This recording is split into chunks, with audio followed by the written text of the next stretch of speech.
¿Qué tal? ¿Cómo están amigos y amigas de esta comunidad? Como siempre, un gusto, como siempre, un placer. Bien, el análisis de los integrantes del gabinete de la presidenta electa, la virtual presidenta electa Claudia Sheinbaum, ya en parte hacíamos por la mañana el mismo sobre Rosa Isela Rodríguez, sobre Ariadna Montiel, que en lo personal son dos nombramientos que me agradan bastante, junto con el de Ernestina Godoy, junto al de Julio Verdegué. Me parecen que son nombramientos muy interesantes. Alicia Bárcena, Lucelena González. También me parece que son anuncios que vale la pena, por supuesto, resaltar en muchos sentidos. El tema de la salud también, por supuesto. Y bueno, lo hemos comentado el caso de la Cancillería, ¿no? Con Juan Ramón de la Fuente, el caso de Economía con Marcelo Ebrard Casaubon. Y faltan todavía algunas carteras, Sedena Marina, que ya comentábamos. Claudia Sheinbaum ha hablado de esperar los tiempos que se llevan a cabo al interior de las mismas, de ser sumamente respetuosa. Quedan por ahí pendientes turismo, ¿no? Nos falta turismo, por supuesto, que es una dependencia en donde pues se ha hablado mucho, ¿no? De la posible llegada de Tatiana Cloutier, del joven Miguel Torruco. También por ahí se habla del caso concreto de Cultura, que me parece que ahí está cantadísimo para Susana Harp, ¿no? Entonces, aún todavía quedan algunas dependencias ahí que estaremos analizando en los próximos días. Ya el profesor Ariel Rodríguez Curi, siempre excelente, mi querido Ariel, ya nos daba un análisis pormenorizado en ciertos sentidos de Omar García Harfuch, que continúa generando, por supuesto, controversia. Yo quiero centrarme en el caso de Mario Delgado.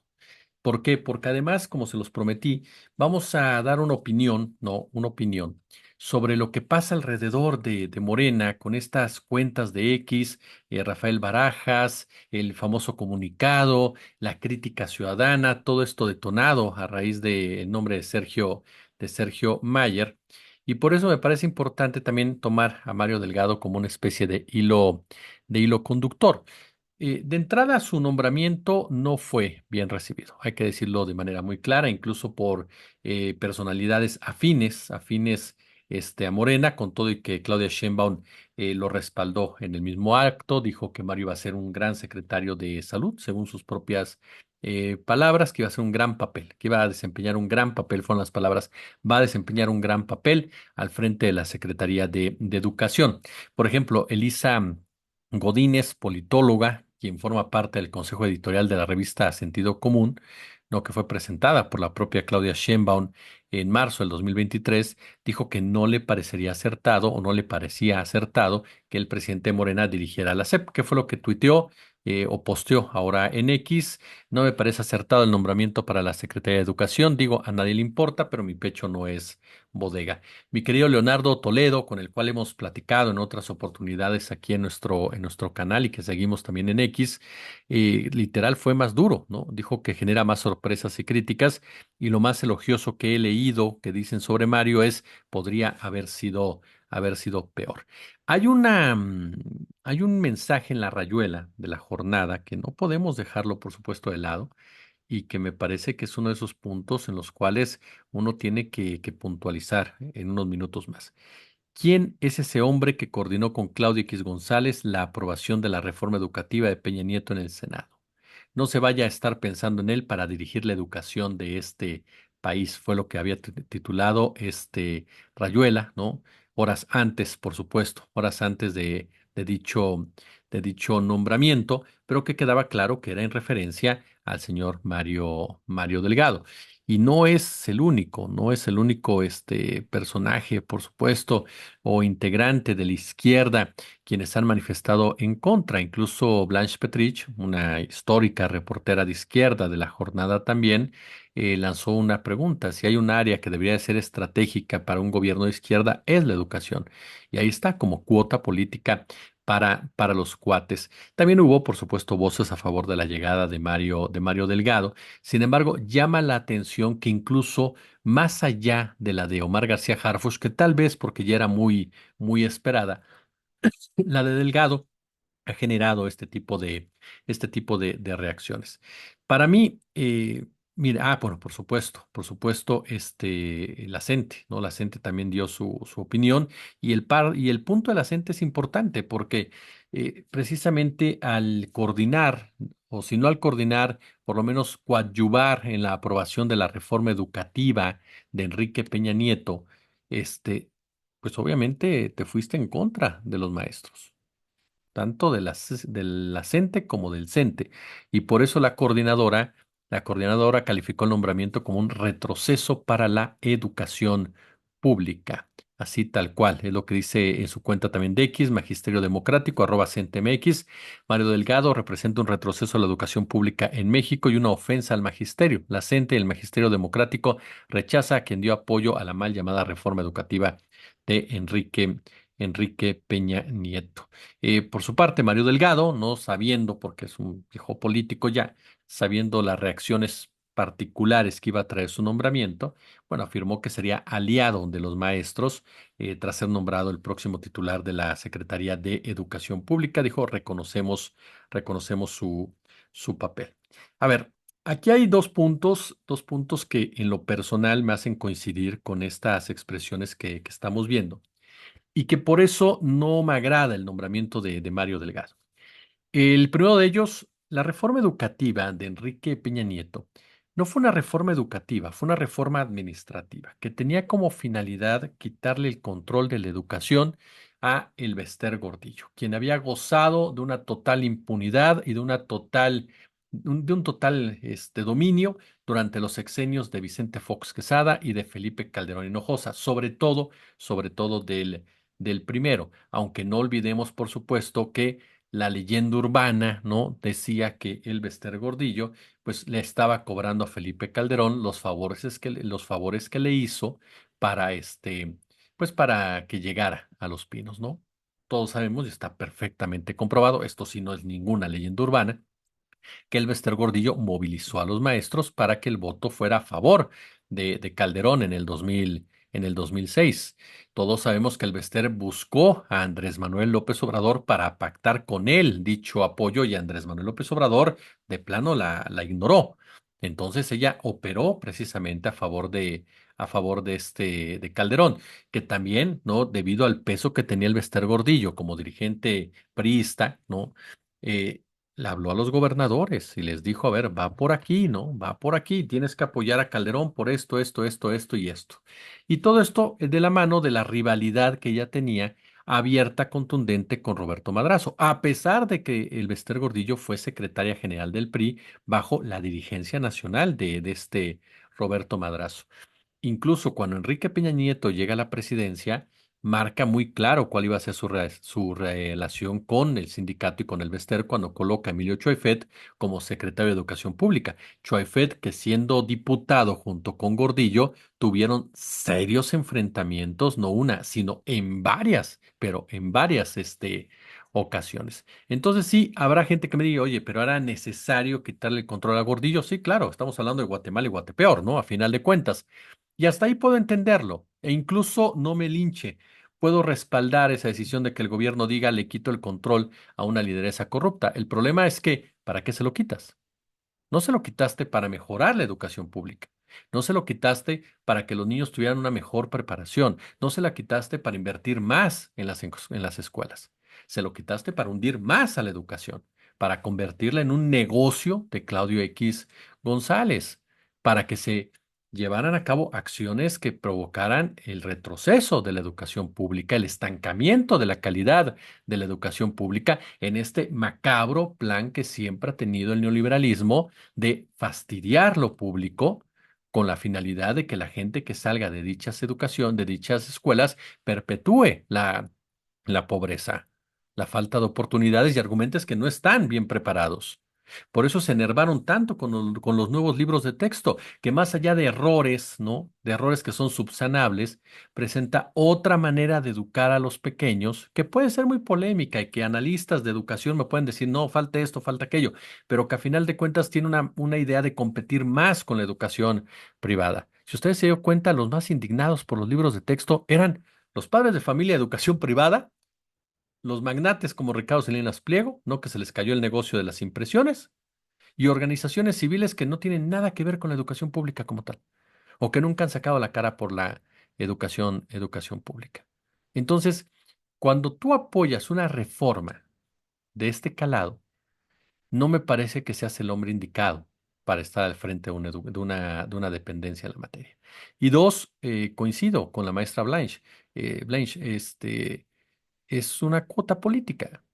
Es un pago a Mario Delgado por el apoyo que dio, ¿no? Como dirigente nacional de Morena. Ahora que acaba ya su ciclo en el puesto, pues había que colocarlo en una posición porque de una u otra manera operó de manera eficiente para el movimiento durante todas estas jornadas electorales. Entonces, me parece que es colocarlo en una posición, ¿no? En una posición en donde consideran que puede aportarle al gobierno de Claudia Sheinbaum, y aquí es donde viene entonces, vamos a dar el beneficio de la duda, no tanto a Delgado, sino a la doctora Claudia Sheinbaum. A final de cuentas, nace una secretaría que es la Secretaría de la Ciencia. En esa secretaría va a estar Rosaura Ruiz, que es verdaderamente a quien Claudia quería poner al frente de la educación pública.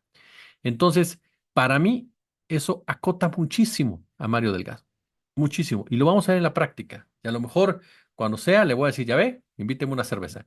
Pero el punto es que yo sí creo que Claudia está pagando una cuota en una posición en donde acotas a esa persona con otra que es la que realmente te representa en materia de ideas, de conceptos, e incluso en un momento dado hasta para ciertas negociaciones y operaciones con el magisterio. Cierto, eso le va a competir efectivamente a la SEP, pero en política hay diferentes caminos al respecto. Entonces, yo no dudo que Claudia Sheinbaum esté agradecida con Delgado. A final de cuentas, fue un personaje que para ella fue fundamental, fue interesante, fue bueno, ¿no? Pero que, ojo, también se mencionaba en la Secretaría de Gobernación. Y también se hablaba de que Delgado estaba presionando fuerte para ser secretario de Gobernación. Sin embargo, este escándalo de Sergio Mayer vino a golpearlo directamente en un momento en el cual un nombramiento de esa envergadura hubiera generado muchísimas críticas al interior y al exterior de Morena para la virtual presidenta electa. Entonces, dándole el beneficio de la duda a la doctora Sheinbaum, que yo creo que se lo ha ganado por la inteligencia con la que se ha manejado durante todo este tiempo, está cubriendo una cuota, algo que a mí no me gusta, pero esperemos que esté acotado de tal manera que realmente los programas educativos y el desarrollo de la educación no se determinen particularmente en esta oficina, que sea mucho más operativa por los 2 años que pueda mantenerse Mario Delgado. Y de ahí pasamos a lo que le mencionaba hace un momento. A ver, este tema no es nada fácil en realidad, pero me parece que tiene diferentes aristas que nos llevan a tratar de entenderlo de cierta manera, pero en donde conforme más va pasando el tiempo, se van incluyendo herramientas, circunstancias que comienzan a plantearlo mucho más allá del caso concreto de Sergio Mayer. Por eso creo que hay que fragmentarlo de cierta manera para poderlo unir al final. A ver. ¿Qué es lo que podemos decir de estas diferencias y que hemos acotado ya en otras posibilidades? Y que incluso en la mañana ya le dábamos cierto, eh, cierto avance. Puntos que son claros.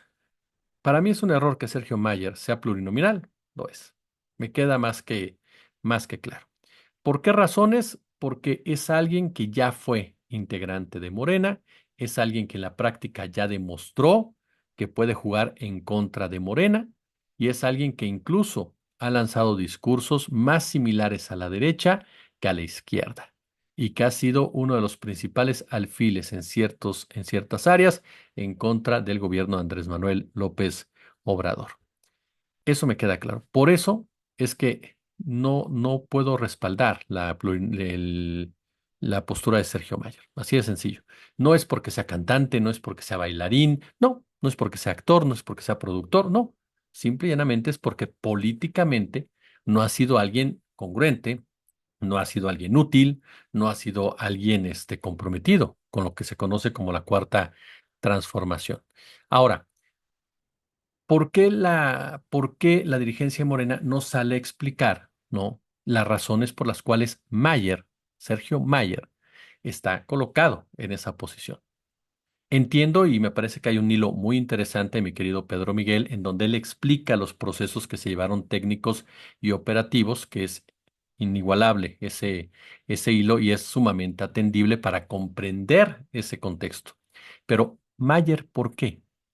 Y aquí entonces es cuando surge la pregunta, ¿qué intereses representa Mayer?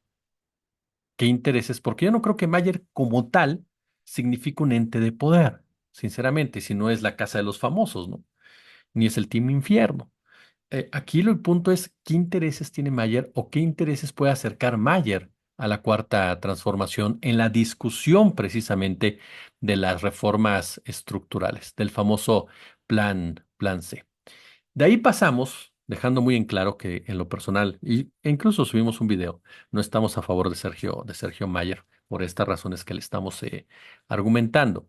De ahí pasamos al segundo capítulo, cuando aparece Rafael Barajas, el Fisgón, y cuestiona la actitud por parte de integrantes de su movimiento en contra de Mayer y esta campaña creada en redes titulada Fuera Mayer.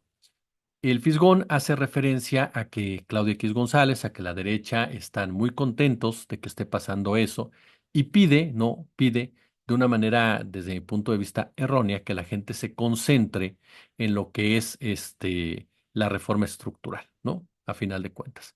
Porque lo que él dice es que es una estupidez, ¿no? Estar pidiendo eso y demás. A mí me parece que el error que comete el Fisgón es de entrada pedirle a la gente que no opine.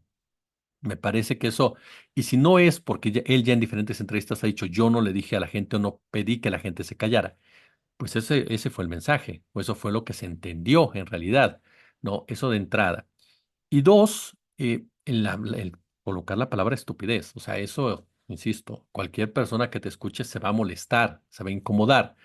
El tercer punto, eh, pensar o creer que las protestas en contra de Mayer son solamente producto de granjas de bots o generadas exclusivamente por estas cuentas señaladas, entre ellas la de la Catrina norteña. El repudio a este personaje es real. Eso es un hecho. Eso es un hecho. Hay un repudio real. Hay un porcentaje real de ciudadanos y ciudadanas que no están contentos y que exigen una explicación. Explicación que Mario Delgado no ha querido dar o no ha podido dar. Así de simple. Y que tal vez ayudaría a distender un poco este ambiente, porque el mensaje que se da es que estás ignorando a las personas. No hablamos de la red AMLO, hablamos de la ciudadanía, que tiene todo el derecho a exigir que se le responda. ¿Por qué? Porque el presidente en turno acostumbró a la gente a exigirlo, empoderó a la gente. Y no podemos pedir el empoderamiento de la gente, la politización de la gente, solamente para ciertas temporalidades o para ciertos temas. Tenemos que aprender a lidiar con ese empoderamiento y a discernir quiénes son los que en un momento dado están generando este clima y quiénes son los que están llevando a cabo un reclamo legítimo. Así de simple. ¿Se infló este reclamo en redes? Sí, sí se infló. Eso es un hecho innegable. Cualquier experto en la materia lo puede decir. Insisto, sí se infló. ¿Se subió a la derecha o se está subiendo a la derecha o está tratando a la derecha de aprovecharlo? También es cierto. Esa es una realidad. Ahora, estos dos puntos deslegitiman la protesta real y ciudadana. No. Estos dos puntos provocan que la dirigencia morena no le explicara a la ciudadanía. No. Esa es una realidad. Y eso es algo que se tiene que cuidar, definitivamente.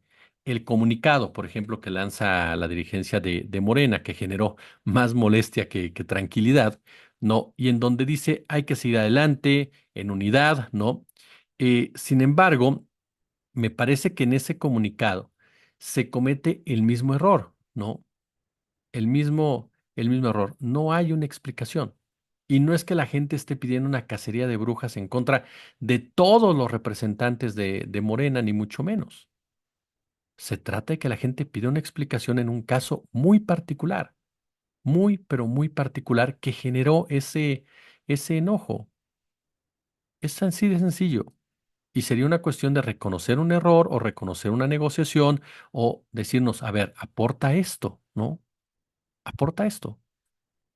Por lo tanto, a mí me parece que que el comunicado no abona en toda esta discusión, porque sigue mandando ese mensaje de que ya, cállense y vámonos para adelante. Que lo determinante es la discusión de las reformas estructurales, sí. Que no tenemos que perderlas de vista, también. Que tiene uno que estar muy pendiente de Norma Piña, también.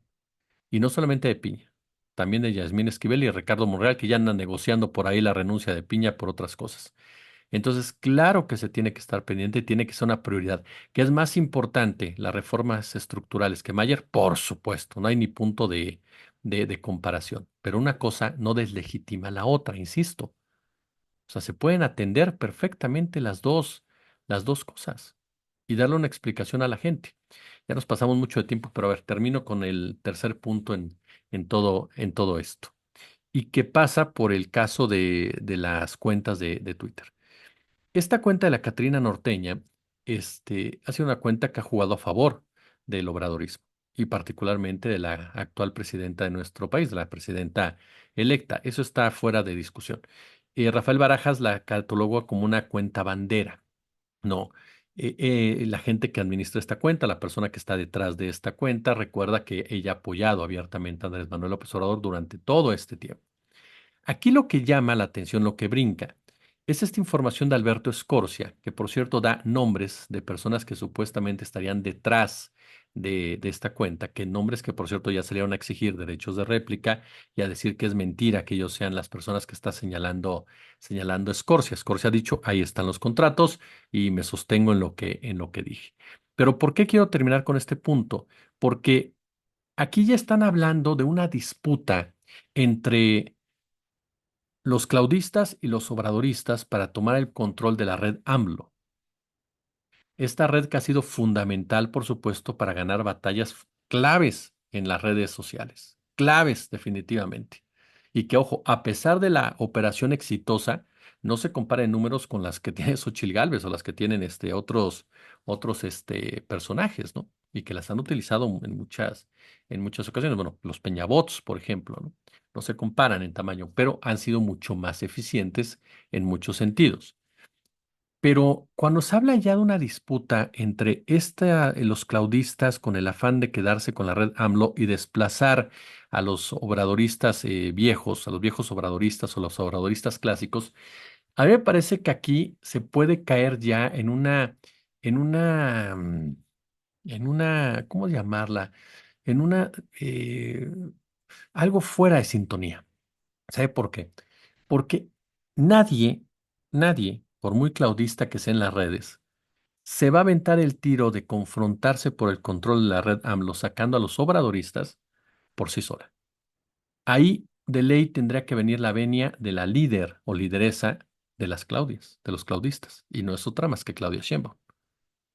Entonces aquí lo que nos están diciendo es que Claudia Sheinbaum quiere tomar el control de la red AMLO haciendo un lado a los obradoristas de Andrés Manuel López Obrador. Ese es un discurso de derecha. Es decir, que hay este enfrentamiento entre Claudia Sheinbaum y Andrés Manuel López Obrador. O se mandan solos ambos grupos, lo cual por supuesto es inadmisible en un partido político y en sus grupos de apoyo. Entonces, este último punto es el que a mí me parece que enreda todavía más toda esta discusión y que tendrá que llegarse a un punto en donde se aclare de manera fehaciente.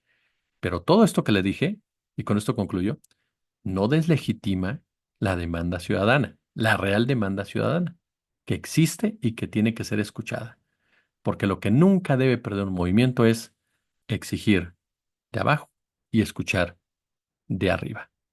Y por eso le digo, es un tema donde sí, en diferentes partes todos tienen cierta razón, pero en donde la solución es escuchar a la gente real que está pidiendo y exigiendo, y es mucha, una explicación sobre un tema que le incomoda.